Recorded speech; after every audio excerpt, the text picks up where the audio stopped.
દાખલા નંબર 6, એક ગટર સાફ કરનાર પદાર્થ ડ્રેન કેસ થોડા ઘણા પ્રમાણમાં એલ્યુમિનિયમ ધરાવે છે.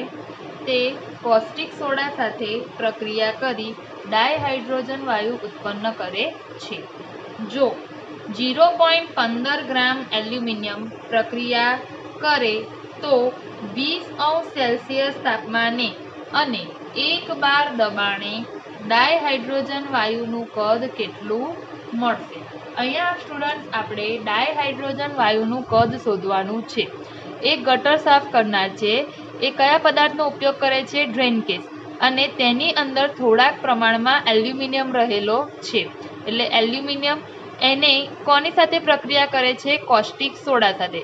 કોસ્ટિક સોડા એટલે કે NaOH એને સોડિયમ હાઇડ્રોક્સાઇડ તરીકે ઓળખવામાં આવે છે.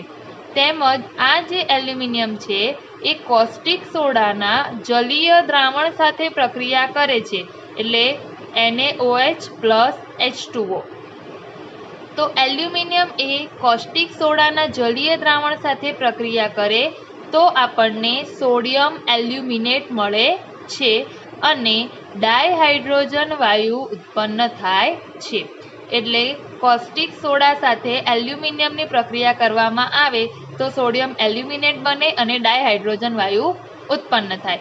હવે આપણને એવું પૂછ્યું છે કે 0.15 ગ્રામ એલ્યુમિનિયમ જ પ્રક્રિયા કરે તો તે દરમિયાન કેટલો ડાયહાઇડ્રોજન વાયુનું કદ મળે?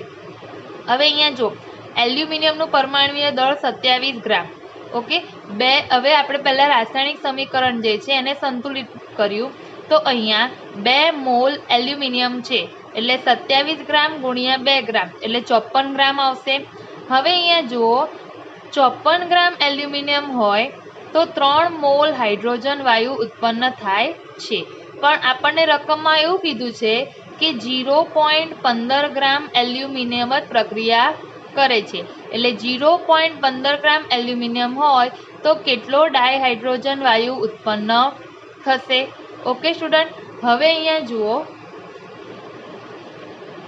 કે 3 ગુણ્યા 0.15 ગ્રામ છેદમાં 54 ગ્રામ તો આન્સર આવશે 0.00833 મોલ ડાયહાઇડ્રોજન વાયુ ઉત્પન્ન થશે. ક્યારે?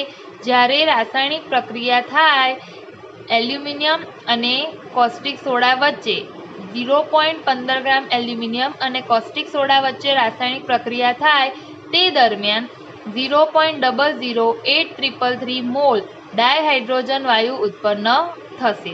ઓકે, હવે આપણને આ હાઇડ્રોજન વાયુ શામાં મળ્યું સ્ટુડન્ટ? મોલમાં. તમને એવું પૂછ્યું છે કે 20°C તાપમાને અને 1 બાર દબાણે ડાયહાઇડ્રોજન વાયુનું કદ એને ઇંગ્લિશમાં કહેવાય વોલ્યુમ, એટલે કે V કેટલું મળશે? હવે આપણી પાસે દબાણ P છે, તાપમાન T છે અને કદ V શોધવાનો છે. તો આપણે આ સૂત્રનો ઉપયોગ કરીએ. આદર્શ વાયુ સમીકરણ PV બરાબર nRT. આપણે કદ શોધવાનું છે. કોનું? ડાયહાઇડ્રોજન વાયુનું. દબાણ કેટલું છે? 1 બાર. તાપમાન 20°C એને કેલ્વિનમાં ફેરવવું હોય તો 20 વત્તા 273 તો 293 કેલ્વિન. કદ શોધવાનું છે. મોલ એટલે કે N છે 0.00833 અને સાર્વત્રિક અચળાંક R લઈશું 8.314 ગુણ્યા 10⁻² 12 litre kelvin inverse mall inverse.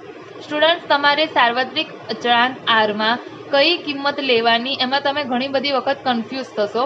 પણ એક્ઝામમાં તમને જો કોઈ દાખલો પૂછ્યો હોય તો એ દાખલામાં કૌંસમાં તમને સાર્વત્રિક અચળાંક આરની કિંમત આપેલી હશે.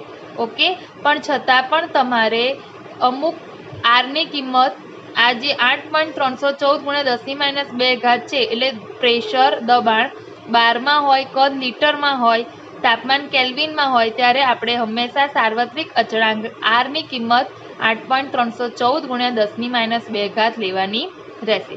હવે જ્યારે V nRT ના છેદમાં P ગુણાકાર કરીએ છીએ તો કદ મળે છે 0.2029 લીટર. હવે અહીંયા જુઓ સ્ટુડન્ટ, આ આપણને લીટરમાં મળ્યું 2029. આનું રાઉન્ડિંગ ઓફ કરીએ તો છેલ્લે સંખ્યા 9 છે.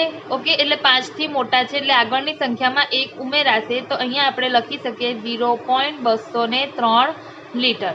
ઓકે, હવે અહીંયા એમએલમાં ફેરવવાનું છે. તો તમે બધા સ્ટુડન્ટ જાણો છો કે 1 લીટર બરાબર 1000 ml થાય.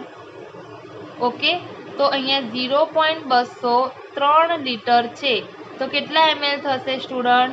તો 0.203 ગુણ્યા 1000 કરીએ તો 203 ml મળે.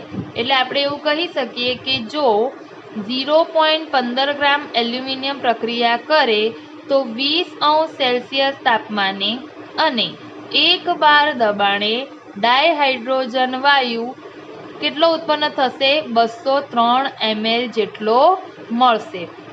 આ સ્ટુડન્ટ થયો આપણો દાખલા નંબર 6. હવે આપણે અહીંયા જોઈએ દાખલા નંબર 5. સ્વાધ્યાયના દાખલા નંબર 5ની રકમ જુઓ. એક આદર્શ વાયુ એના 1 ગ્રામનું દબાણ 27°C તાપમાને 2 બાર જણાયું છે. આદર્શ વાયુ એ છે જેનું દળ છે m 1 ગ્રામ, દબાણ જે છે 2 બાર અને તાપમાન 27°C છે. બીજો આદર્શ વાયુ બી ના 2 ગ્રામ તે જ તાપમાને તે જ ફ્લાસ્કમાં દાખલ કરવામાં આવે છે ત્યારે દબાણ 3 બાર થાય છે. તેના આણ્વીય દળ વચ્ચેનો સંબંધ જણાવો. તો જુઓ સ્ટુડન્ટ, સૌથી પહેલા આપણે રકમમાં જે વસ્તુ આપી હોય તેના વિશે માહિતી લઈએ. તો જો આદર્શ વાયુ એ ની વાત કરીએ તો સૌથી પહેલા આપણે અહીંયા લખીએ આદર્શ વાયુ એ માટે. ઓકે, ચલો આદર્શ વાયુ એ છે એનું દળ કેટલું આપ્યું છે આપણને? તો દળ આપ્યું છે એટલે કે માસ, એટલે Ma બરાબર આપ્યું છે 1 ગ્રામ. આદર્શ વાયુ એના 1 ગ્રામનું દબાણ 27°C તાપમાને 2 બાર જણાયું છે. એટલે એનું દબાણ છે એટલે કે પ્રેશર ઓફ એ કેટલું છે? 2 બાર. અને તાપમાન 27°C આપ્યું છે એટલે ટેમ્પરેચર આપ્યો છે T આપણને અહીંયા 27°C. ઓકે સ્ટુડન્ટ, હવે અહીંયા જો આદર્શ વાયુ બી ની વાત કરીએ.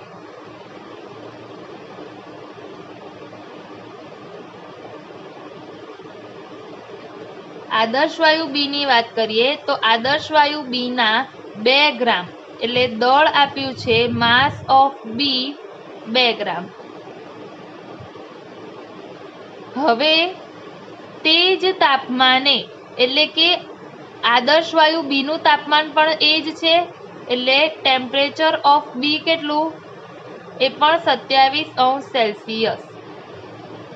તે જ ફ્લાસ્કમાં દેખો, તે જ તાપમાને તે જ ફ્લાસ્કમાં એટલે આદર્શ વાયુ એ અને આદર્શ વાયુ બી બંનેના તાપમાન અને કદ વી કેવા છે સ્ટુડન્ટ?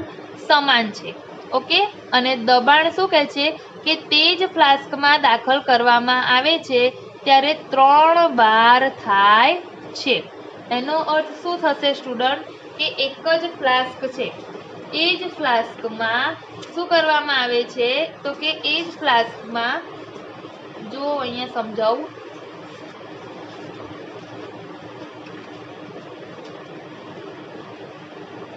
આ એક ફ્લાસ્ક છે. ઓકે, આ ફ્લાસ્કમાં આદર્શ વાયુ એ દાખલ કરવામાં આવ્યો. એ આદર્શ વાયુ છે એનું દબાણ જ્યારે બેરોમીટર દ્વારા માપવામાં આવે છે તો 1 બાર આવે છે. હવે આ જ ફ્લાસ્કમાં આદર્શ વાયુ બી નાખવામાં આવે.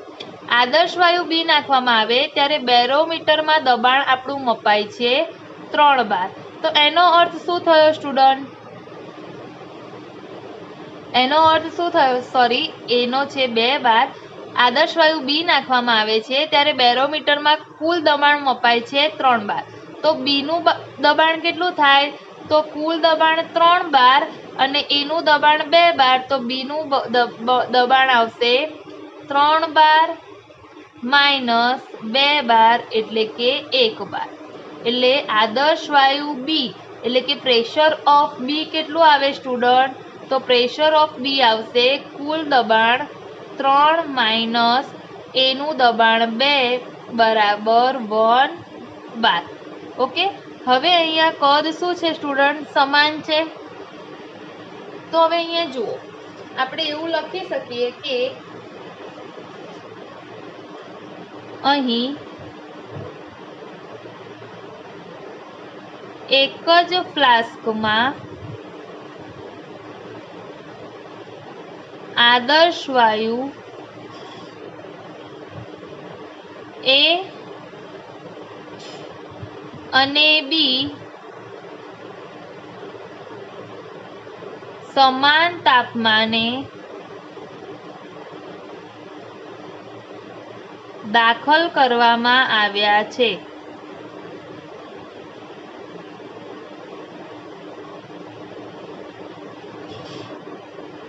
તેથી બંને વાયુનું કદ એટલે કે આપણે એવું લખી શકીએ VA = VB બરાબર V થશે, તેમજ તાપમાન TA = TB બરાબર T થાય. ઓકે, હવે જો આદર્શ વાયુ એ અને બી નું આપણે સૂત્ર લખીએ તો તમે આદર્શ વાયુનું સૂત્ર જાણો છો, PV = nRT પ્રમાણે અહીંયા લખાશે PV = NART અને બી માટે લખાશે PV = NBRT. ચલો, ટેમ્પરેચર સમાન એટલે ટી બંનેના કદ સમાન. ઓકે, ખાલી શું અલગ છે? દબાણ અને મોલની સંખ્યા પણ અલગ અલગ આવશે. કેમ મોલની સંખ્યા અલગ આવશે?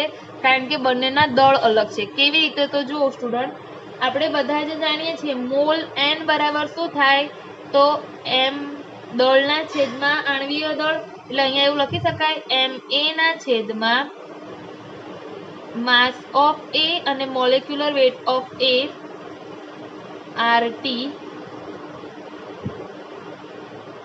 પ્રેશર ઓફ A અને V pressure of B into V બરાબર અહીંયા શું આવશે?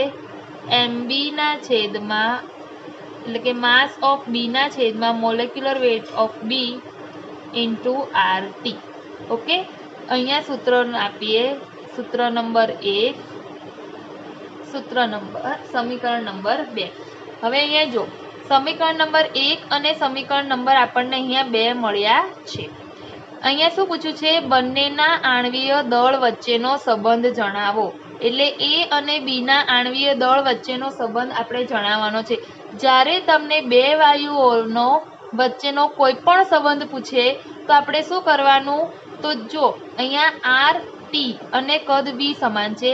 ઓકે, એટલે આ 3 રાશિઓ સમાન છે. ત્રણેય રાશિને મારે કાઢી નાખવી હોય તો શું કરવું પડે? તો કે પહેલા સમીકરણને બીજા સમીકરણ વડે અથવા તો બીજા સમીકરણને પહેલા સમીકરણ વડે ભાગવું પડે. તો જે સમાન હશે એ શું થઈ જશે? નીકળી જશે. તો અહીંયા એવું લખાશે સમીકરણ 1 ને સમીકરણ 2 વડે ભાગતા. ઓકે, તો ચલો સમીકરણ 1 લખીએ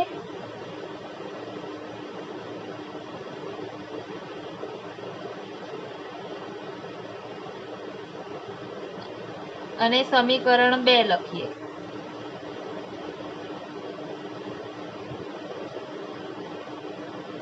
ચલો, જે સમાન સમાન RT ઉડી જશે, વોલ્યુમ ઓફ B ઉડી જશે.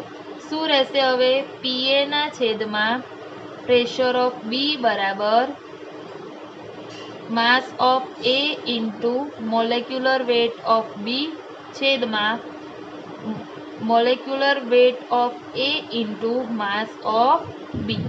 ચલો, હવે આપણે અહીંયા કિંમત મૂકીએ તો જો આપણે શું શોધવાનું છે સ્ટુડન્ટ, આણ્વીય દળ એટલે મોલેક્યુલર વેટ એ અને મોલેક્યુલર વેટ બી વચ્ચેનો સંબંધ શોધવાનો છે. ઓકે, ચલો પ્રેશર ઓફ એ કેટલા છે 2 બાર, પ્રેશર ઓફ બી કેટલા છે 1 બાર, માસ ઓફ એ કેટલા છે સ્ટુડન્ટ 1 ગ્રામ. આ મોલેક્યુલર વેટ ઓફ એમબી અને મોલેક્યુલર વેટ ઓફ એમએ નો સંબંધ શોધવાનો છે. માસ ઓફ બી કેટલા છે સ્ટુડન્ટ 2 ગ્રામ.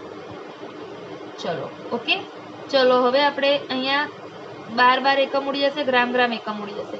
ચલો 2 ને આ બાજુ લઈ જઈએ ડાબી બાજુ તો ગુણાકારમાં જશે છેદમાંથી, અને આ 1 ગુણ્યા 1 શું થાય સ્ટુડન્ટ 1 થશે. હવે અહીંયા શું રહેશે, mass of molecular weight of B, molecular weight of A, 2 to 4, 1 છેદમાં 1 એમબી ના છેદમાં એમએ. ચલો બંનેનો ક્રોસ ગુણાકાર કરીએ તો શું લખાશે 4ma બરાબર mb. આ રીતે લખી શકાય, mb બરાબર 4ma. ચલો તો હું એવું કહી શકું કે બી નો આણ્વીય દળ એના આણ્વીય દળ કરતા 4 ગણું વધારે હશે. શું કહેવાય, આ એ અને બી વચ્ચેનો સંબંધ છે. અને આ રીતે બી તમે લખી શકો કે ma જેમ mb અને ગુણોત્તર બી કહેવાય છેદમાં બરાબર 1/4. એટલે બંનેના આણ્વીય દળ વચ્ચેનો સંબંધ 1/4 છે. અને આ રીતે લખીએ તો એવું કહેવાય કે બી નું આણ્વીય દળ એના આણ્વીય દળ કરતા 4 ગણું વધારે છે. દાખલા નંબર 7. તો જુઓ અહીંયા સ્ટુડન્ટ, 9 ડેસીમીટર ક્યુબના ફ્લાસ્કમાં 27°C તાપમાને 3.29 ગ્રામ 3.2 ગ્રામ મિથેન અને 4.4 ગ્રામ કાર્બન ડાયોક્સાઇડના મિશ્રણ વડે કેટલું દબાણ ઉત્પન્ન થશે.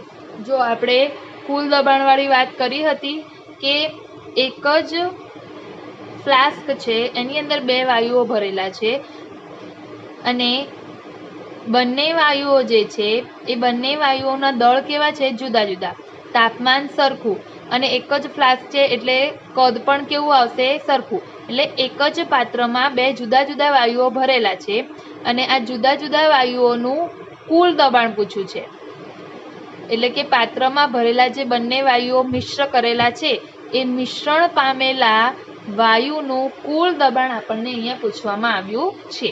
તો સ્ટુડન્ટ જ્યારે આપણે થિયરી શીખ્યા એમાં આપણે સૌથી પહેલા એક કોમન સૂત્ર શીખ્યા હતા અને એ સૂત્ર હતું P ટોટલ બરાબર એટલે કે કુલ દબાણ બરાબર કુલ મોલ ગુણ્યા RT ના છેદમાં V. શું સૂત્ર હતું સ્ટુડન્ટ આપણું કે આપણે P ટોટલ એવું લખી શકીએ અથવા તો શું લખી શકીએ કુલ દબાણ. તો P total is equal to cool mall ગુણ્યા RT ના છેદમાં V.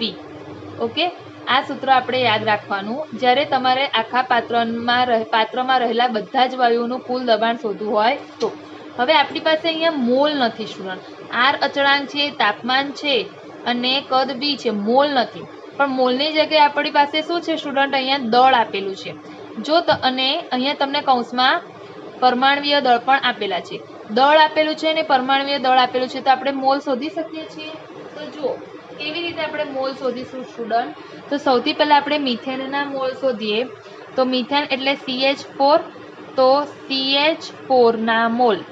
ચલો CH4 ના મોલ બરાબર શું થાય સ્ટુડન્ટ, તો કે દળ ના છેદમાં આણ્વીય દળ.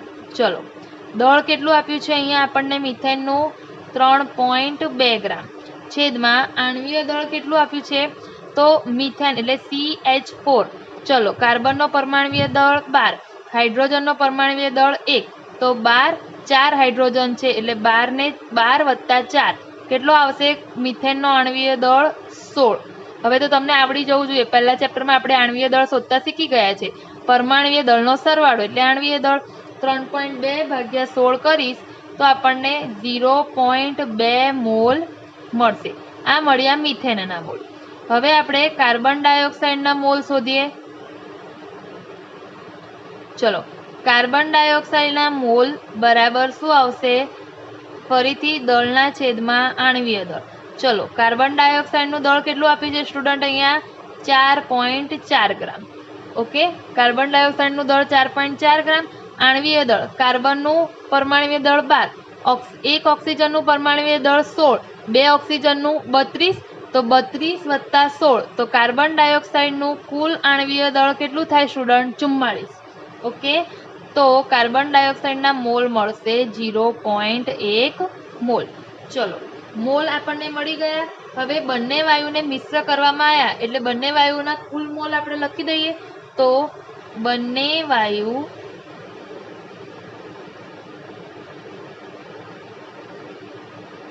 મિશ્ર કરતા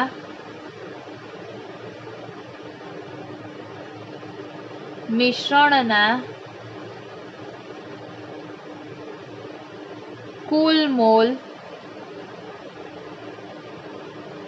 બરાબર, ચલો કુલ મોલમાં એટલે મોલનો સરવાળો મિથેન અને કાર્બન ડાયોક્સાઇડના મોલનો સરવાળો કરીએ તો 0.2 + 0.1 તો 0.3 મોલ મળે।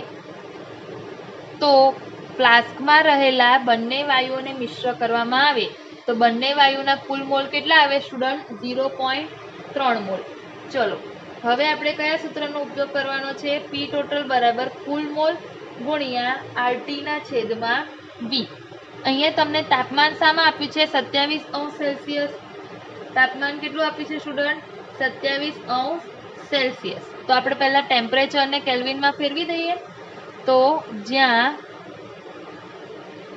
T બરાબર 27°C એટલે 273 + 27 કેલ્વિન બરાબર આવશે 300 કેલ્વિન લઈશું। ઓકે, એટલે મોલ 0.3 મોલ લેવાના, કેલ્વિનમાં ટેમ્પરેચર 300 કેલ્વિન અને સાર્વત્રિક અચળાંક R લઈશું સ્ટુડન્ટ। અહીંયા આપણે કિંમત 8.314 ગુણ્યા 10⁻² ઘાત 12 × litre mall inverse × kelvin inverse. Okay, ચલો સૂત્ર મૂકીએ તો P ટોટલ બરાબર કુલ મોલ ગુણ્યા RT ના છેદમાં V। ચલો, કુલ મોલ કેટલા આવશે સ્ટુડન્ટ? 0.3 મોલ। ચલો, R કેટલા લઈશું? 8.314 ગુણ્યા 10⁻² ઘાત 12 × લિટર મોલ ઇનવર્સ અને કેલ્વિન ઇનવર્સ। ઓકે, ટેમ્પરેચર કેટલું લઈશું? 300 કેલ્વિન અને કદ લઈશું આપણે અહીંયા V 9 ડેસીમીટર ક્યુબ। પણ ડેસીમીટર ક્યુબ છે બરાબર, પણ આપણે અહીંયા R એ લીટર વાળું લીધું છે સાર્વત્રિક અચળાંક એટલે આપણે કદ V ને 9 ડેસીમીટર ક્યુબને લીટરમાં લખવું હોય તો 9 લીટર લખાય, કારણ કે 1 ડેસીમીટર ક્યુબ બરાબર 1 લીટર એટલે અહીંયા લખીશું 9 લીટર। ઓકે, ચલો L ઉડી જાય। ઓકે, હવે K ઇનવર્સ અને K એ પણ નીકળી જશે, મોલ ઇનવર્સ અને મોલ પણ નીકળી જશે તો 0.3 ગુણ્યા 8.314 ગુણ્યા 10⁻² ઘાતના છેદમાં 9 કરવામાં આવે તો આપણો આન્સર આવશે સ્ટુડન્ટ 0.8314 બાર। ઓકે, હવે 0.8314 બાર આવે। હવે ધારો કે મારે આને પાસ્કલમાં ફેરવવું હોય તો 1 બાર = 10⁵ પાસ્કલ થાય। ઓકે, તો 0.8314 બાર બરાબર કેટલા પાસ્કલ થાય? તો 0.8314 × 10⁵ પાસ્કલ તો 8.314 ગુણ્યા 10⁴ પાસ્કલ થાય। એટલે કે કુલ દબાણ કેટલું મળે? પી ટોટલ સ્ટુડન્ટ 8.314 ગુણ્યા 10⁴ પાસ્કલ. 0.5 લિટર હાઇડ્રોજન 0.8 બાર દબાણે અને 2 લિટર ડાયઓક્સિજન વાયુ 0.7 બાર દબાણે 1 લિટર કદ ધરાવતા પાત્રમાં 27°C તાપમાને દાખલ કરવામાં આવ્યા. વાયુમય મિશ્રણનું દબાણ કેટલું હશે શોધવાનું છે. કુલ દબાણ સ્ટુડન્ટ શોધવાનું છે. તો પી ટોટલ બરાબર શું થાય? કુલ મોલ ગુણ્યા આરટી ના છેદમાં V સૂત્ર આવે. હવે અહીંયા જો સ્ટુડન્ટ કે તમને વ્યક્તિગત દબાણ આપેલા છે હાઇડ્રોજનનો અને ઓક્સિજનનું 0.8 બાર અને 0.7 બાર. તેમજ હાઇડ્રોજન અને ઓક્સિજનનું કદ આપેલું છે. હવે આપણે પીવી NRT સૂત્રનો ઉપયોગ કરીશું તો આપણે હાઇડ્રોજનનું મોલ અને ઓક્સિજનના મોલ શોધી શકીએ. તો અહીંયા જો હાઇડ્રોજનના મોલ બરાબર પીવીના છેદમાં આરટી જતા રહેશે એટલે હાઇડ્રોજનનું દબાણ અને કદ આપેલું છે તમને વોલ્યુમ ઓફ હાઇડ્રોજન અને છેદમાં જો સ્ટુડન્ટ સમાન તાપમાન છે. આર તો અચળાંક જ છે ઓકે અને ટી પણ સમાન છે. કેટલું છે? બંનેના તાપમાન સરખા છે. કેટલા છે? 27°C. તો એને આપણે કેલ્વિનમાં ફેરવી દઈએ ને તો જ્યાં ટી બરાબર 27°C તાપમાન છે એને કેલ્વિનમાં ફેરવીએ તો 300 કેલ્વિન તાપમાન થશે. એટલે બંનેના ટી સરખા છે તો આર ના છેદમાં ટી. એ જ રીતે મોલ ઓફ ઓક્સિજન લઈએ તો pressure of oxygen volume of oxygen છેદમાં સાર્વત્રિક અચળાંક આર એની કિંમત સરખી હોય તેમજ બંનેના તાપમાન ટી પણ કેવા છે? સરખા છે. જુઓ પ્રેશર ઓફ હાઇડ્રોજન કેટલું છે સ્ટુડન્ટ? 0.8 ગુણ્યા વોલ્યુમ ઓફ હાઇડ્રોજન કેટલું છે? 0.5. ચલો આર કેટલા લઈશું આપણે? 8.314 ગુણ્યા 10⁻². તાપમાન ટી લઈએ 300. તો સ્ટુડન્ટ આપણો આન્સર આવશે અહીંયા 0.8 ઇન્ટુ 0.5 છેદમાં 8.314 10⁻² ઇન્ટુ 300 કરીશું તો મોલ આવશે 0.01603. આ શું થયા? હાઇડ્રોજનના મોલ અથવા તો મોલ ઓફ હાઇડ્રોજન. હવે આપણે એ જ રીતે ઓક્સિજન માટે પ્રેશર ઓફ ઓક્સિજન કેટલું છે સ્ટુડન્ટ? અહીંયા પ્રેશર ઓફ ઓક્સિજન છે પ્રેશર ઓફ ઓક્સિજન છે 0.7 બાર. તો 0.7 કદ છે 2 લિટર છેદમાં આર લઈશું 8.314 ગુણ્યા 10⁻². તાપમાન ટી છે 300 કેલ્વિન. તો આપણને મોલ ઓફ ઓક્સિજન કેટલા મળશે સ્ટુડન્ટ? 0.07216. ચલો ઓક્સિજનના મોલ મળી ગયા અને હાઇડ્રોજનના મોલ મળી ગયા. આપણે કેટલું જોઈએ છે? કુલ મોલ. તો હવે કુલ મોલ બરાબર આવશે mall of hydrogen plus mall of oxygen. ચલો કેટલા? તો 0.01603 પ્લસ 0.07216. તો કુલ મોલ સ્ટુડન્ટ આપણા આવશે અહીંયા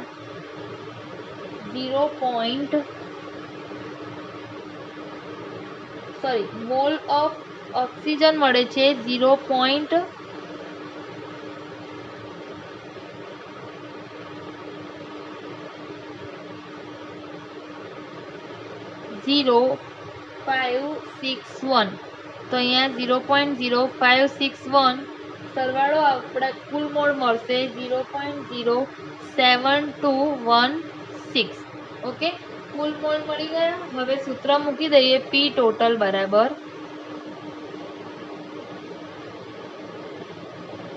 અહીંયા મારી ગણતરીમાં ભૂલ થઈ હતી સોરી સ્ટુડન્ટ્સ.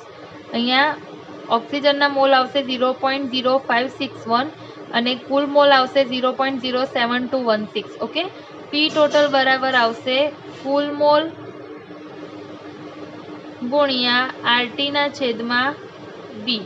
ઓકે ચલો કુલ મોલ સ્ટુડન્ટ આપણને કેટલા મળ્યા? તો 0.0 7216 આર આવશે 8.314 ઇન્ટુ 10⁻²। તાપમાન ટી એ પણ સમાન 300 કેલ્વિન છેદમાં વોલ્યુમ લઈ લઈએ આપણે। કેટલું છે વોલ્યુમ સ્ટુડન્ટ અહીંયા?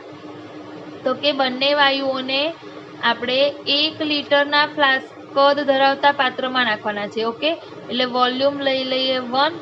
તો હવે આપણું દબાણ આવશે સ્ટુડન્ટ અહીંયા 1.799 બાર। 1.799 બાર। ઓકે, ચલો 79 ની પાછળ 9 છે, રાઉન્ડિંગ ઓફ કરીએ તો 1.80 એટલે કે 1.80 બાર થશે। એટલે જ્યારે 1 લિટર કદ ધરાવતા પાત્રમાં ડાયહાઇડ્રોજન વાયુ અને ડાયઓક્સિજન વાયુને મિશ્ર કરવામાં આવે તો કુલ મિશ્રિત વાયુનું દબાણ પી ટોટલ આપણને 1.80 બાર મળશે। ઓકે સ્ટુડન્ટ, દાખલા નંબર 9 લઈ લઈએ। 27° તાપમાને અને 2 બાર દબાણે વાયુની ઘનતા 5.46 ગ્રામ પર ડેસીમીટર ક્યુબ જણાય છે, તો વાયુની એસટીપીએ ઘનતા કેટલી હશે? જો અહીંયા એક જ વાયુની વાત કરી છે અને અહીંયા પરિસ્થિતિ અલગ અલગ છે। એક જ વાયુ માટે એમણે તાપમાન, દબાણ અને ઘનતા આપી દીધી છે અને એ જ વાયુની ઘનતા એસટીપીએ આપણને શોધવાની કીધી છે। એટલે વાયુ એક જ છે પણ પરિસ્થિતિ જુદી જુદી છે। ઓકે, તો હવે આપણે સ્ટુડન્ટ ઘનતા માટેનું સૂત્ર મેળવ્યું હતું। કયું સૂત્ર મેળવ્યું હતું? તો જુઓ, અમુક સૂત્રો યાદ જ રાખવાના। ઘનતા D is equal to PM/RT। ઘનતા D is equal to PM/RT। આ સૂત્ર આપણે મેળવી ચૂક્યા છીએ। અહીંયા વાયુ એક જ છે પણ પરિસ્થિતિ કેવી છે સ્ટુડન્ટ? જુદી જુદી છે। તો પહેલા આપણે પહેલી પરિસ્થિતિ માટે લખીએ। તો જો પરિસ્થિતિ 1 અને પરિસ્થિતિ 2। ચલો, પરિસ્થિતિ 1 માટે વાયુ P1, પરિસ્થિતિ 1 માટે P1 કેટલું છે? 2 બાર। તાપમાન T1 લખીએ 27° એટલે કેલ્વિનમાં 273 + 27 300 કેલ્વિન। ઓકે, ચલો ઘનતા D1 આપ્યું છે 5.46 ગ્રામ પર ડેસીમીટર ક્યુબ। ચલો પરિસ્થિતિ 2 માટે તે જ વાયુનું દબાણ। ચલો પરિસ્થિતિ 2 એમણે શાની માટે કીધી છે? STP, standard temperature and pressure. STP એ દબાણ કેટલું હોય સ્ટુડન્ટ? 1 બાર। ટેમ્પરેચર T2 કેટલું મળે સ્ટુડન્ટ આપણને? તો T2 મળે આપણને, એસટીપી ટેમ્પરેચર હોય 273 કેલ્વિન અને આપણે એસટીપી ઘનતા D2 શોધવાની છે। એટલે D2 બરાબર કેટલા? ઓકે, હવે આપણે પરિસ્થિતિ 1 અને પરિસ્થિતિ 2, એક જ વાયુ માટે 2 પરિસ્થિતિ અને એમાં તમારે ઘનતા D2 શોધવાના છે। તો જુઓ સ્ટુડન્ટ, જ્યારે તમને અહીંયા કુલ 6 રાશિ આપેલી છે, એમાંથી આપણે 5 રાશિના મૂલ્યો આપણી પાસે છે અને 6ઠ્ઠી રાશિ આપણે શોધવાની છે। તો આપણે આ સૂત્રનો ઉપયોગ કરીએ। ઓકે, તો આને નંબર આપીએ સમીકરણ નંબર 1। પરિસ્થિતિ 1 માટે આ સૂત્ર લખવું હોય તો આ રીતે લખાય D1 is equal to P1। હવે આ શું છે? કેપિટલ M એટલે કે મોલેક્યુલર માસ અથવા તો મોલેક્યુલર વેટ। કોનો? તો કે વાયુનો। હવે એક જ વાયુની વાત કરી છે તો એ વાયુનો બંને પરિસ્થિતિમાં મોલેક્યુલર માસ એટલે કે જથ્થો, દળ સમાન જ હશે। એટલે અહીંયા M કેવા રહેશે? અચળ। ઓકે, અને R સાર્વત્રિક અચળાંક છે, એની કિંમત બી અચળ આવે અને T લખી લઈએ T1। ચલો બીજી પરિસ્થિતિ માટે લખીએ તો D2 is equal to P2 molecular mass capital M છેદમાં સાર્વત્રિક અચળાંક R અને T2। હવે અહીંયા શું કીધું છે તમને? કે મેં તમને કીધું હતું કે જ્યારે તમને કોઈ 2 બાબત આપી હોય અને એ 2 બાબતનો સંબંધ પૂછ્યો હોય તો શું કરવાનું? તો આને સમીકરણ નંબર આપીએ 2 અને આને સમીકરણ નંબર આપીએ 3। તમને ઘનતા વચ્ચેનો સંબંધ પૂછ્યો છે. ચલો, ઘનતા વચ્ચેનો મારે સંબંધ પૂછ્યો છે એટલે આપણે સમીકરણ 2 ને 3 વડે ભાગીશું અથવા તો 3 ને 2 વડે. શું શોધવાનું છે? D2 શોધવાનું છે. ઓકે, તો જે શોધવાનું હોય એ ઉપરની તરફ આવે તો આપણને દાખલાની ગણતરી કરવામાં ઈઝી પડે. તો હું અહીંયા એવું લખી શકું કે સમીકરણ 3 ને સમીકરણ 2 વડે ભાગતા અથવા તો સમીકરણ 3 અને સમીકરણ 2 નો ગુણોત્તર લેતા બંને વસ્તુ લખી શકાય. ચલો, સમીકરણ 3 લખીએ અને સમીકરણ 2 તો D2 ના છેદમાં D1. ચલો, D2 માં P2m છેદમાં R ઇન્ટુ T2. ચલો, D1 છેદમાં છે તો ગુણ્યા શું લખાશે? P1m છેદનો છેદ અંશમાં એટલે RT1. આ રીતે લખાય. જો R અચળાંક સરખા નીકળી જશે.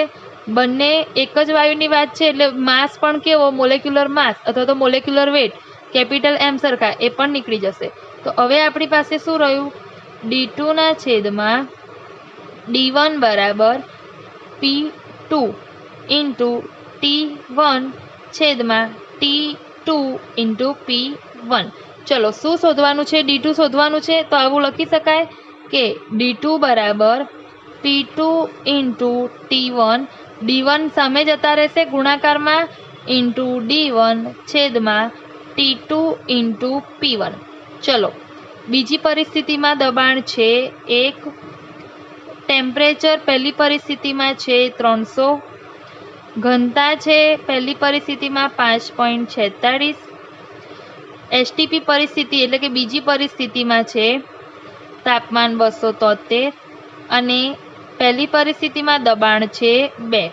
તો આ બધાનો ગુણાકાર અને ભાગાકાર સ્ટુડન્ટ આપણે કરીએ તો આપણને આન્સર મળશે 3 ગ્રામ પ્રતિ ડેસીમીટર ક્યુબ.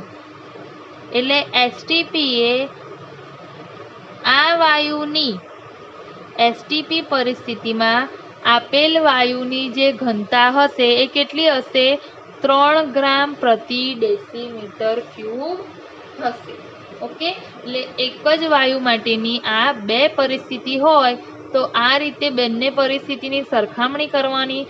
જ્યારે તમને કોઈ પણ એક જ રાશિના સંબંધ વિશેની વાત કરી હોય, ઓકે, તો આ રીતે આપણે ગુણોત્તર અથવા તો સમીકરણને ભાગીએ તો આપણને તે બંને વચ્ચેનો સંબંધ ઇઝીલી મળી જાય છે. દાખલા નંબર 10 જોઈએ. 546° તાપમાને અને 0.1 દબાણે 34.05 ml ફોસ્ફરસ બાષ્પનું વજન 0.0625 ગ્રામ થાય છે. ફોસ્ફરસનું મોલર દળ કેટલું હશે? ઓકે, હવે અહીંયા જુઓ શું કહે છે કે 546° તાપમાને એટલે ટેમ્પરેચર આપ્યું છે T બરાબર 546°C. ચલો, આપણે એને કેલ્વિનમાં ફેરવી લઈએ તો 546 પ્લસ 273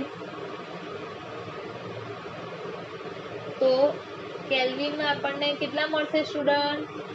891 કેલ્વિન. ઓકે, 0.1 દબાણ છે એટલે P બરાબર 0.1 દબાણ. ચલો, આપણે કદ ml માં આપ્યું છે V 34.05 પણ આપણે R સાર્વત્રિક અચળાંક છે એ શામાં લે છે? 12 into litre mall inverse kelvin inverse. એટલે આપણે કદ V ને ml માંથી શામાં કન્વર્ટ કરી દઈએ? મિલીલીટર માંથી લીટરમાં. તો 1000 એટલે કે 1000 ml બરાબર 1 લીટર થાય. તો 34.05 ml બરાબર કેટલા? ઓકે, તો 34.05 ml બરાબર થશે 0.0340 લીટર. ઓકે, ચલો, તાપમાન આપ્યું છે, દબાણ આપ્યું છે અને કદ આપ્યું છે. તેમજ વજન આપ્યું છે m, તો m બરાબર છે 0.0625 ગ્રામ. તો આપણને અહીંયા ફોસ્ફરસનું મોલર દળ એટલે કે કેપિટલ M શોધવાનો કીધો છે. ઓકે, ચલો આપણને ફોસ્ફરસનું મોલર દળ શોધવાનું કીધું છે, તો આપણે અહીંયા આદર્શ વાયુ સમીકરણનો ઉપયોગ કરી શકીએ. તો જુઓ, આદર્શ વાયુ સમીકરણ પ્રમાણે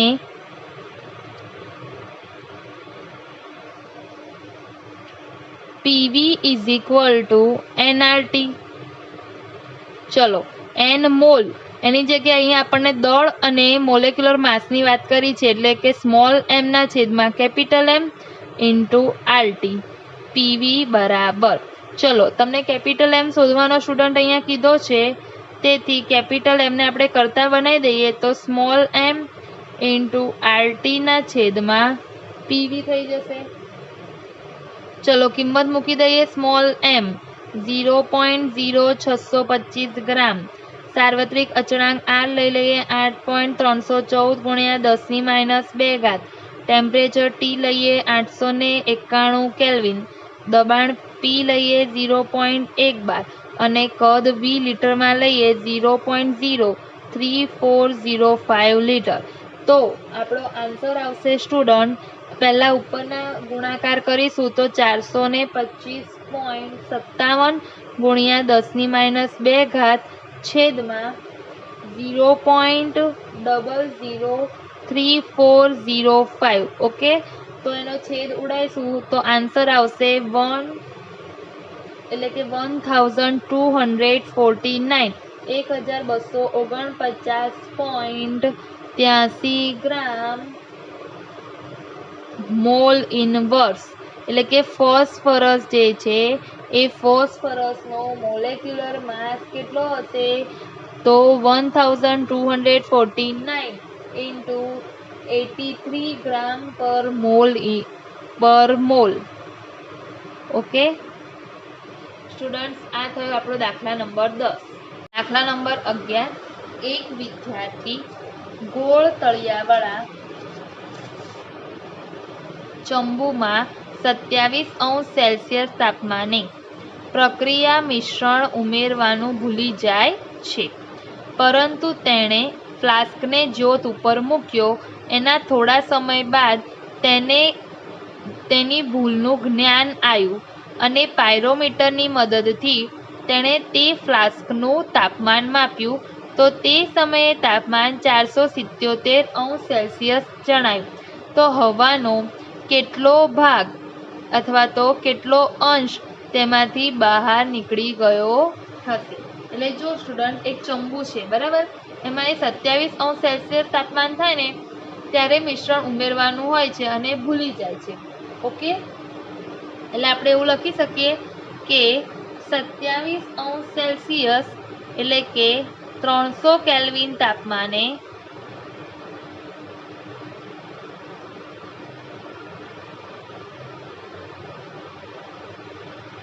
P12 દબાણે અને એક જ ફ્લાસ્ક છે એટલે V કદ ધરાવતા ફ્લાસ્કમાં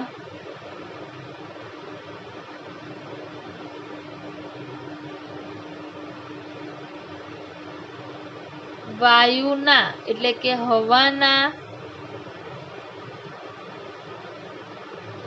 N1 મોલ હોય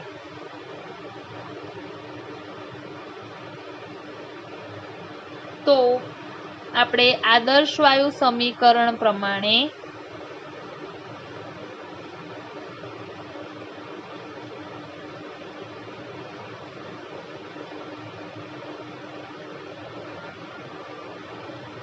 PV ઇઝ ઇક્વલ ટુ, દબાણ અને કદ સરખા છે સ્ટુડન્ટ. ઓકે, કારણ કે એક જ ફ્લાસ્ક છે બરાબર છે અને એમાં દબાણ પણ કેવું છે? સરખું છે. તો PV is equal to N1, સાર્વત્રિક અચળાંક R ની કિંમત પણ સરખી હોય અને તાપમાન કેટલું લઈશું? તો કે 27°C એટલે 300 કેલ્વિન. સમીકરણ નંબર 1 મળ્યું. હવે થોડા સમય પછી એક તો પહેલાં તો એ ભૂલી ગયો, એને યાદ આવે છે તો એ ફરીથી તાપમાન માપે છે. ઓકે, તો તે સમયે ફ્લાસ્કમાં શું ચેન્જ થાય? એક તો મોલમાં ફરક આવે અને બીજું શું સ્ટુડન્ટ આપણો ચેન્જ આવે તો કે તાપમાન અલગ છે, કારણ કે ફ્લાસ્ક તો એનો એ જ છે, એટલે ફ્લાસ્કનું કદ બદલાવાનું નથી અને દબાણ બી એનું એ જ છે. ઓકે, એટલે બીજી પરિસ્થિતિમાં આપણે લખવું હોય તો હવે 477 સેલ્સિયસ એટલે કે 750 કેલ્વિન તાપમાને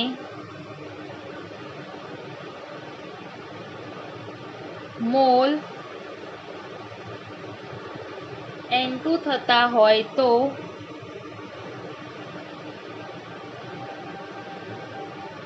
PV is equal to N2 R into 750 થશે. આ સૂત્ર કયું યુઝ કરું છું અહીંયા student? PV is equal to nRT. Okay, તો સમીકરણ નંબર 2 મળ્યું. પ્રશ્ન શું પૂછ્યો છે કે હવાનો કેટલો ભાગ તેમાંથી બહાર નીકળી જશે? તો જો સ્ટુડન્ટ મોલમાં ડિફરન્સ આવે છે. ઓકે, તો આપણે એની મદદથી જ સમજી શકીશું કે કેટલા અંશ હવાનો બહાર નીકળી ગયો છે. કેવી રીતે? તો જો આપણે સમીકરણ 1 અને સમીકરણ 2 ને ભાગવું પડશે. કેમ? કારણ કે મેં તમને પહેલાં જ કીધું હતું કે અહીંયા કોના વચ્ચેનો સંબંધ આપણે હવે શોધવો પડશે? કેટલો ભાગ હવાનો બહાર નીકળી ગયો છે, એટલે કે આપણે મોલ શોધવાના છે, મોલ વચ્ચેનો સંબંધ જોવાનો છે. ઓકે, સંબંધ જોવાનો છે એટલે આપણે અહીંયા એવું લખી શકીએ કે સમીકરણ 1 ને સમીકરણ 2 વડે ભાગતા, ચલો સમીકરણ 1 ને 2 વડે ભાગવું તો સમીકરણ 1 લખું PV N1R ઇન્ટુ 300. ચલો, અને PV બરાબર N2R ઇન્ટુ 750 750. જો બંનેના કદ સમાન છે એટલે PV બી ઉડી જશે, સાર્વત્રિક અચળાંક R ઉડી જશે. શું રહેશે સ્ટુડન્ટ? તો હવે આ N2 ને આપણે અહીંયા આ રીતે લખી શકાય. N2 ને ઉપર લઈ જાય તો N2 બરાબર N1 ઇન્ટુ 300 ના છેદમાં 750. તો બીજી પરિસ્થિતિના મોલ બરાબર, તો N1 ગુણ્યા 300 ભાગ્યા 750 કરીશું તો 0.4. તેથી N2 બરાબર 0.4 ઇન્ટુ N1. આનો અર્થ શું થાય કે બીજી પરિસ્થિતિમાં જે મોલ છે એ N1 મોલ જે છે. ઓકે, બીજી પરિસ્થિતિના મોલ બરાબર કેટલા થશે? N1 મોલ ગુણ્યા 0.4. એટલે બહાર નીકળી જતો હવાનો ભાગ કેટલો? બહાર બીજી પરિસ્થિતિમાં મોલ કેટલા? તો કે N1 ના મોલ ગુણ્યા 0.4. તો બહાર નીકળી જતો ભાગ કેટલો સ્ટુડન્ટ?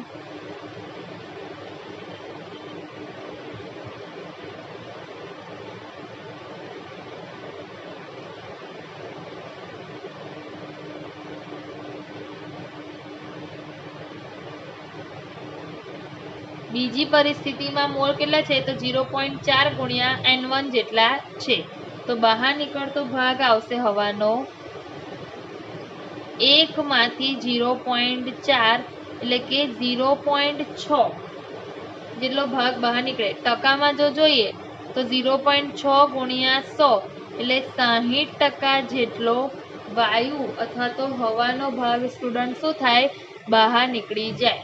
એટલે કે 27° સેલ્સિયસ તાપમાને જે હવા હોય એના કરતાં 477° સેલ્સિયસ તાપમાને જ્યારે તે માપે તે સમયે 60% જેટલો હવાનો ભાગ બહાર નીકળી ગયો હશે. ઓકે, હવે જોઈએ દાખલા નંબર 12. ચલો સ્ટુડન્ટ, દાખલા નંબર 12 શું છે? તો અહીંયા તમે જુઓ દાખલા નંબર 12 માં આપ્યું છે 3.32 બાર દબાણે 5 ડેસીમીટર ક્યુબ કદ ધરાવતા 4 ml વાયુનું તાપમાન ગણો। તો જો અહીંયા તમને દબાણ P આપી દીધું છે 3.32 બાર,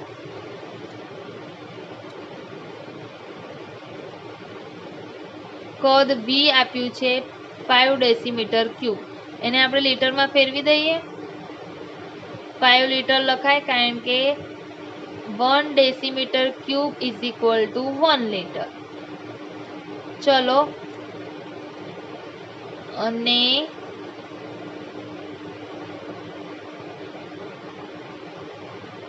4 મોલ વાયુ આપ્યા છે, એટલે N બરાબર 4 મોલ। તો આપણને શું શોધવાનું કીધું છે? T। PV is equal to NRT સૂત્ર મૂકી દઈએ। R કેટલો લઈશું સ્ટુડન્ટ? તો સાર્વત્રિક અચળાંક R ની કિંમત લઈશું 8.314 ગુણ્યા 10 - 2 ઘાત 12 into litre into kelvin inverse અને મોલ ઇનવર્સ। જ્યારે સાર્વત્રિક અચળાંક R ની કિંમત આ લઈએ ને ત્યારે તમારે જો 12 into litre into kelvin into mole ઇનવર્સનો અર્થ કે તમારું દબાણ બારમાં હોવું જોઈએ, કદ લીટરમાં હોવું જોઈએ, તાપમાન કેલ્વિનમાં હોવું જોઈએ અને જથ્થો મોલમાં હોવો જોઈએ। આદર્શ વાયુ સમીકરણ મુજબ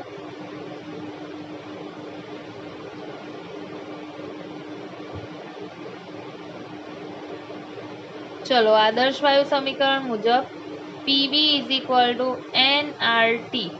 ચલો, T શોધવાના છે તો T ને કરતા બનાવી દઈએ તો PV ના છેદમાં NR। ચલો, P છે 3.32 બાર, કદ V છે 5 લીટર, મોલ N છે 4 મોલ, R આવશે 8.314 ગુણ્યા 10 - 2 ઘાત 12 into litre into kelvin inverse into mall inverse. ચલો, મોલ મોલ ઉડી જાય કારણ કે મોલ ઇનવર્સ એટલે પ્રતિ મોલ, છેદનો છેદ અંશમાં। બીજું શું નીકળી જશે સ્ટુડન્ટ? 12 ઉડી જાય, લીટર લીટર નીકળી જશે। ઓકે, ટેમ્પરેચર આપણે શોધવાનું છે તો અહીંયા શું વધશે? 3.32 ગુણ્યા 5 છેદમાં 4 ગુણ્યા 8.314 ગુણ્યા 10 - 2 ઘાત ગુણ્યા કેલ્વિન ઇનવર્સ। ઓકે, તો આપણો આન્સર મળશે સ્ટુડન્ટ અહીંયા 50, અને કેલ્વિન ઇનવર્સ ઉપર જાય તો કેલ્વિન થઈ જાય એટલે 50 કેલ્વિન। તો તાપમાન કેટલું મળશે વાયુનું? 50 કેલ્વિન। ઓકે, આ થયો આપણો દાખલા નંબર 12। સ્ટુડન્ટ, દાખલા નંબર 13 જોઈએ। 1.4 ગ્રામ ડાયનાઇટ્રોજન વાયુમાં રહેલા કુલ ઇલેક્ટ્રોનની સંખ્યા ગણો। નાઇટ્રોજનનું તમને દળ આપેલું છે 14 યુનિફાઈડ માસ। ઓકે, હવે અહીંયા જો સ્ટુડન્ટ આપણે શું શોધવાના છે તો કે 1.4 ગ્રામ ડાયનાઇટ્રોજન વાયુમાં રહેલા કુલ ઇલેક્ટ્રોનની સંખ્યા શોધવાની છે। તો જુઓ, ઇલેક્ટ્રોનની સંખ્યા આપણે 1.4 ગ્રામ ડાયનાઇટ્રોજન વાયુમાં શોધવાની છે। સૌથી પહેલા આપણે એવું લખી શકીએ કે 1 મોલ નાઇટ્રોજન અણુ છે એમાં કેટલા ઇલેક્ટ્રોન હોય એ રીતે શોધવું પડે। તો જુઓ, પહેલા આપણે નાઇટ્રોજનના મોલ શોધીએ। ડાયનાઇટ્રોજનના મોલ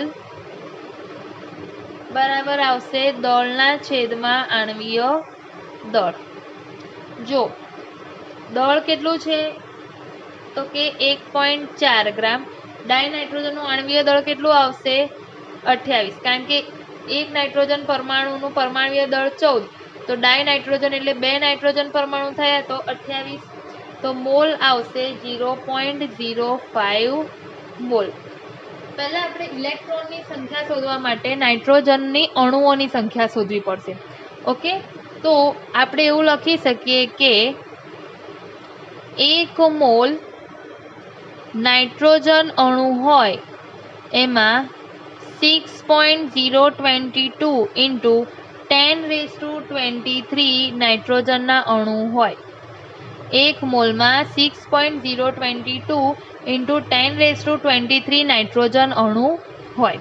અહીંયા તમને 1.4 ગ્રામ ડાયનાઇટ્રોજન વાયુ કીધો છે આપણે એને મોલમાં કન્વર્ટ કર્યું તો 0.05 મોલ ડાય નાઇટ્રોજન વાયુ છે. 1 મોલ ડાય નાઇટ્રોજન અણુ હોય એમાં 6.022 × 10⁻23 અણુ હોય તો 0.05 મોલ ડાય નાઇટ્રોજન વાયુમાં કેટલા અણુઓની સંખ્યા હોય? ઓકે, તો 0.05 × 6.022 × 10⁻23 કરીશું તો આપણને જવાબ મળશે 3.011 × 10⁻22 નાઇટ્રોજન અણુ. એટલે 1.4 ગ્રામ ડાય નાઇટ્રોજન વાયુ છે એમાં અણુઓની સંખ્યા કેટલી નાઇટ્રોજનના? તો 3.011 × 1022 અણુ. હવે અહીંયા જુઓ, તમને ઇલેક્ટ્રોનની સંખ્યા પૂછી છે. સ્ટુડન્ટ, નાઇટ્રોજન એનો પરમાણુય ક્રમાંક કેટલો? 7. ઓકે, એટલે એમાં પ્રોટોનની અને ઇલેક્ટ્રોનની સંખ્યા પણ કેટલી હોય? 7 પ્રોટોન હોય અને 7 ઇલેક્ટ્રોન હોય. તમને શું કીધું છે? ડાય નાઇટ્રોજન કીધું છે. શું કીધું છે સ્ટુડન્ટ? અહીં ડાય નાઇટ્રોજન કીધું છે N2. એટલે N2 માં કેટલા પરમાણુ? 2 નાઇટ્રોજન પરમાણુ. એટલે કુલ ઇલેક્ટ્રોન કેટલા હશે? 14 ઇલેક્ટ્રોન હશે. ઓકે, તો હવે આપણે એવું કહી શકીએ સ્ટુડન્ટ કે નાઇટ્રોજનના એક અણુમાં 14 ઇલેક્ટ્રોન હોય. એક નાઇટ્રોજનના અણુમાં 14 ઇલેક્ટ્રોન હોય તો 1.4 ગ્રામ ડાય નાઇટ્રોજન વાયુ એટલે કે 3.011 × 1022 નાઇટ્રોજન અણુમાં કેટલા ઇલેક્ટ્રોન હોય? આ રીતે થાય.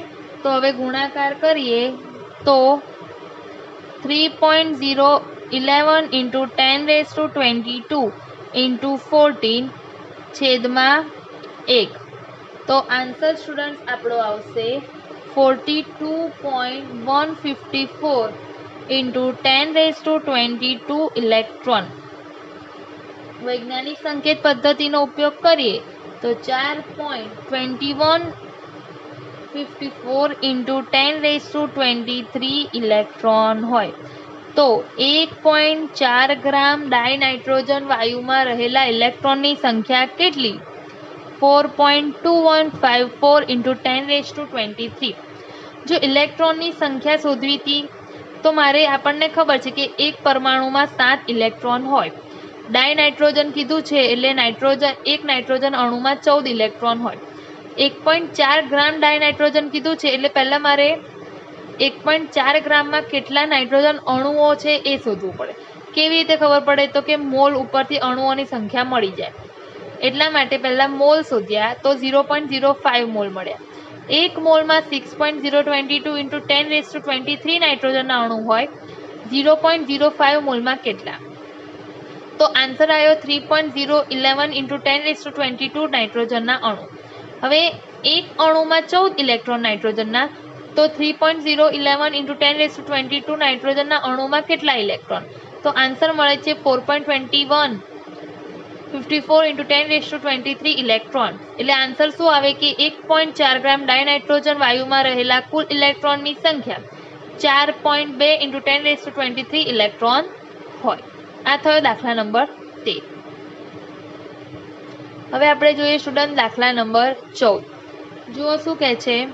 એમાં પણ 1 સેકન્ડમાં ઘઉંના 1010 દાણા જો વહેંચવામાં આવે તો 1 એવોગેડ્રો આંક જેટલા દાણા વહેંચતા કેટલો સમય લાગે? એ બી પાછો સમય તમને વર્ષમાં શોધવાનો કીધો છે. ચલો, 1 સેકન્ડમાં કેટલા ઘઉંના દાણા વેચે છે? 1010 જેટલા. તો એવું લખી શકું કે 1010 ઘઉંના દાણા 1010 ઘઉંના દાણા વહેંચવા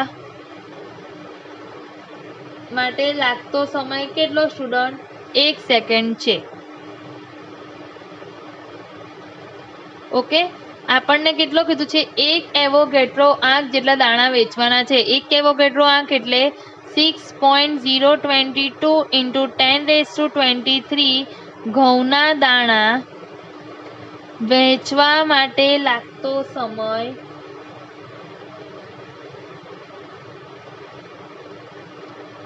કેટલો.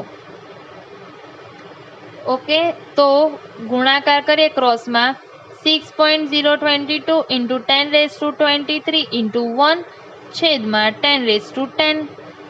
તો શું 10⁻23 માંથી 10 ની -10 ઘાત થાય તો 6.022 into 10⁻13 સેકન્ડ આન્સર આવે. 10 ની 23 ઘાત માંથી 10 ની 10 ઘાત બાદ થાય, 23 માંથી 10 જાય તો 13. તો મને 6.022 into 10⁻23 ઘઉંના દાણા વેચવા માટે 6.022 into 10⁻13 સેકન્ડ લાગે. હવે આપણને સમય સ્ટુડન્ટ શામાં પૂછ્યો છે? વર્ષમાં. તો પહેલા તો જુઓ, 60 સેકન્ડ બરાબર 1 મિનિટ, 60 મિનિટ બરાબર 1 કલાક. ઓકે, 24 કલાક બરાબર 1 દિવસ, 365 દિવસ બરાબર 1 વર્ષ થાય. આપણે સેકન્ડથી વર્ષ સુધી પહોંચવાનું છે, એટલે કે આપણે સેકન્ડને વર્ષમાં કન્વર્ટ કરવાનું છે. તો જુઓ કેવી રીતે થશે સ્ટુડન્ટ. તો 6.022 into 10⁻13 સેકન્ડ છે ને, એને પહેલાં આપણે સેકન્ડમાંથી મિનિટમાં જવું છે. ઓકે, સેકન્ડમાંથી મિનિટમાં જવું છે, સેકન્ડમાંથી મિનિટમાં એટલે ભાગ્યા 60. ચલો, મિનિટમાં જતી રહી. હવે મિનિટમાંથી કલાકમાં જવું છે તો ફરી ભાગ્યા 60. ચલો, કલાકમાંથી દિવસમાં જવું છે તો ભાગ્યા 24. દિવસમાંથી વર્ષમાં જવું છે તો ભાગ્યા 365. ઓકે, એટલે 6.022 into 10⁻13 સેકન્ડને વર્ષમાં કન્વર્ટ કરવું હોય તો ભાગ્યા 60 ભાગ્યા 24 ભાગ્યા 365 કરવા પડે. તો આપણો વર્ષમાં આન્સર આવે 1.909 ગુણ્યા 10⁶ વર્ષ. 1.909 ગુણ્યા 10⁶ વર્ષ. ઓકે, આ થયો આપણો દાખલા નંબર 14. દાખલા નંબર 5 એ આપણે આગળ સ્વાધ્યાયનો દાખલો કરી ગયા એવો જ છે, તો એને હોમવર્કમાં કરવાનો. દાખલા નંબર 15 હોમવર્કમાં કરવાનો. દાખલા નંબર 16 જોઈએ. જો નીતિભાર, પેલોડ ને બલૂનના દળ અને વિસ્થાપિત હવાના દળના તફાવત તરીકે વ્યાખ્યાયિત કરવામાં આવે છે. એટલે પેલોડનો અર્થ શું? તો કે ફુગ્ગાનું દળ અને તેની અંદર ભરેલી જે હવા છે એમની વચ્ચે રહેલો જે તફાવત છે એને નીતિભાર કહેવામાં આવે છે. એવું કીધું છે કે જો 10 મીટર ત્રિજ્યા હોય અને 100 કિલોગ્રામ દળ ધરાવતું બલૂન એમાં 1.66 બાર દબાણે અને 27°C તાપમાને હિલિયમ વાયુ ભરવામાં આવ્યું તો નીતિભાર ગણવાનો છે. અહીંયા તમને હવાની ઘનતા આપી છે 1.2 કિલોગ્રામ પ્રતિ મીટર ક્યુબ.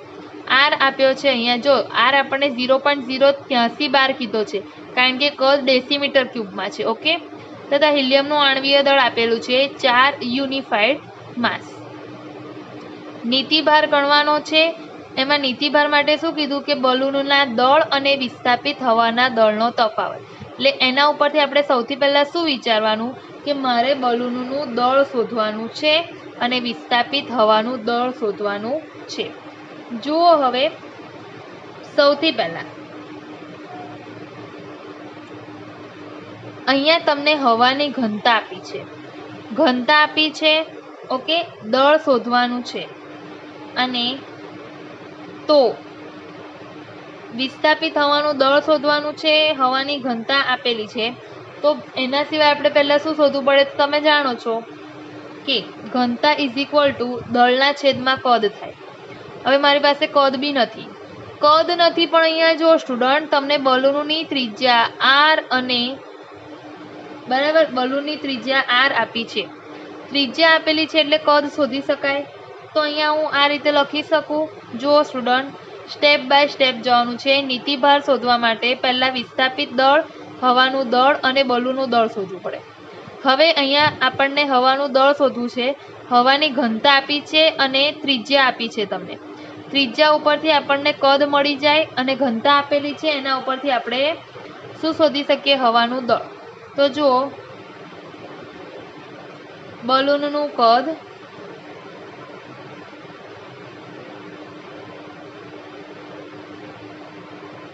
ચલો કદ ગોળો હોય, ગોળાનું ઘનફળ કેટલું હોય? 4/3πr³. ઓકે, તો કદ એટલે ઘનફળ. જો સ્ટુડન્ટ થોડું મેથેમેટિક્સ પણ આવશે.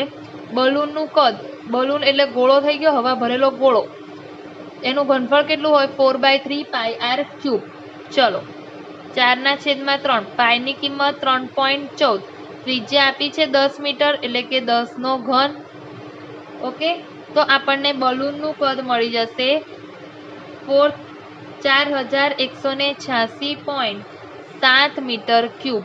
આ શું મળી ગયું આપણને? બલૂનનું કદ. હવે બલૂનનું કદ મળી ગયું તો મારે વિસ્થાપિત હવાનું દળ મળી જશે. તો જો વિસ્થાપિત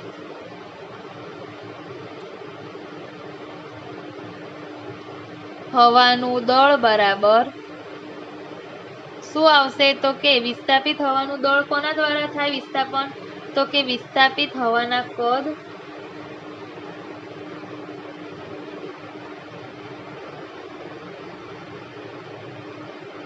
ગુણ્યા હવાની ઘનતા. હવે અહીંયા જો સ્ટુડન્ટ, વિસ્થાપિત હવાનું કદ કેવી રીતે મળે? તો જો જેટલો વાયુ ભરેલો હોય ને, જેટલું બલૂન હોય, બલૂન ફૂલેલો હોય, બલૂનમાં હવા ભરેલી હોય, બરાબર, એટલે જેટલો વાયુ ભરેલો હોય એટલું જ વિસ્થાપિત હવાનું કદ હોય. એટલે જેટલું બલૂનનું કદ હોય એટલું તેમાં ભરેલા હવાનું કદ હોય. આટલો મોટો બલૂન છે, બરાબર, તો તેમાં ભરેલો વાયુ, હવા બી એટલામાં જ ભરાશે, એનાથી વધારે કદમાં તો ભરાય નહીં. એટલે જેટલો બલૂન હોય એટલો જ એની અંદર રહેલા હવાનું કદ પણ કહેવાય. ઓકે, તો વિસ્થાપિત હવાના કદમાં હું બલૂનનું કદ લખી શકું, કારણ કે હવા આપણે બલૂનમાં જ ભરીએ છીએ. ઓકે, એટલે જેટલું બલૂનનું કદ હોય એટલું જ વિસ્થાપિત હવાનું કદ હોય. તો જુઓ, લખીશું અહીંયા 4186.7. ચલો હવાની ઘનતા તમને આપી દીધી છે 1.2. તો તમને દળ મળી જશે 5028 × 57 કિલોગ્રામ. આ શું મળી ગયું મને? વિસ્થાપિત હવાનું દળ. તો જો બલૂનના દળ અને વિસ્થાપિત હવાના દળનો તફાવત. ચલો વિસ્થાપિત હવાનું દળ મળી ગયું, હવે આપણે બલૂનનું દળ શોધવાનું. બલૂનનું દળ શોધવું હોય તો કોનું દળ શોધવું પડે સ્ટુડન્ટ? આપણે તો જે હિલિયમ વાયુ ભરેલો છે એનું દળ શોધવું પડે અંદર. જેટલો હિલિયમ વાયુનું દળ હોય એટલું જ બલૂનનું દળ હોય. તો હવે બલૂનમાં ભરેલ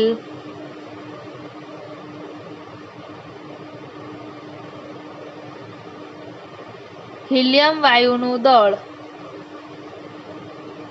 ચલો હિલિયમ વાયુનું દળ મારે શોધવું છે, તો કેવી રીતે શોધીશ? તો જો આદર્શ વાયુ સમીકરણ પ્રમાણે PV = nRT.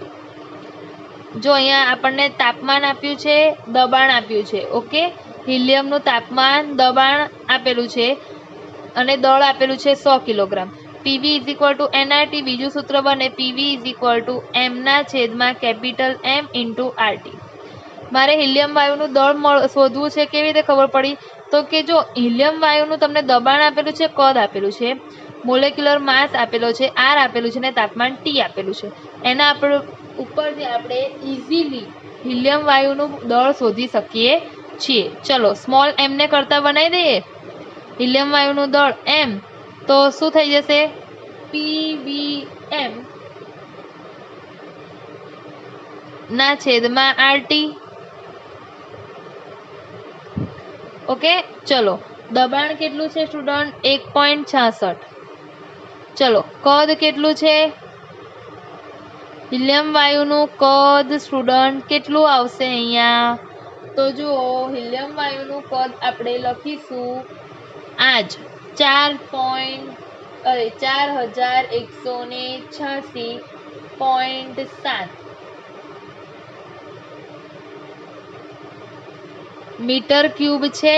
હવે અહીંયા જો આર તમને હિલિયમ વાયુ બી એટલામાં જ ભરાય કદ। જો કદ છે ને હવાનો બી સરખો આવે, બલૂનનો બી સરખો આવે અને હિલિયમ વાયુનો બી, કારણ કે જેટલું બલૂનનું કદ હોય એટલી તેમાં હવા ભરાય અને એટલું તેમાં શું આવે, હિલિયમ વાયુનું કદ। ઓકે, એટલે કદ સમાન।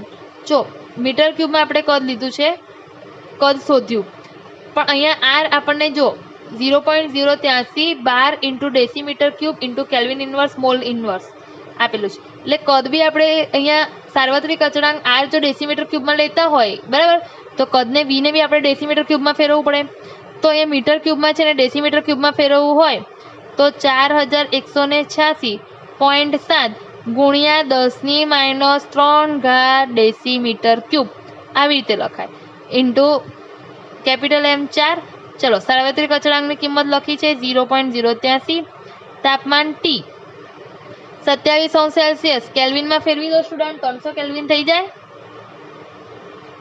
આ બધાનો ગુણાકાર અને ભાગાકાર કરીશું તો સ્ટુડન્ટ આપણને જવાબ મળશે 1116.44 કિલોગ્રામ।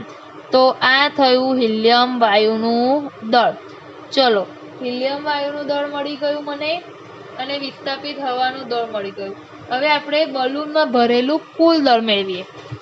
ચલો, બલૂનમાં મળેલું કુલ દળ કેટલું થાય, તો બલૂનમાં ભરેલું કુલ દળ થશે,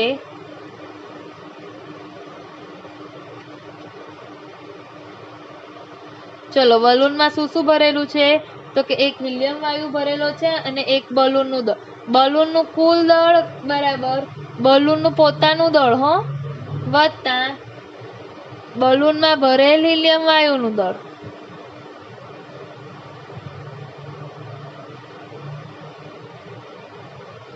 ચલો, બલૂનનું દળ સ્ટુડન્ટ કેટલું છે, 100 કિલોગ્રામ।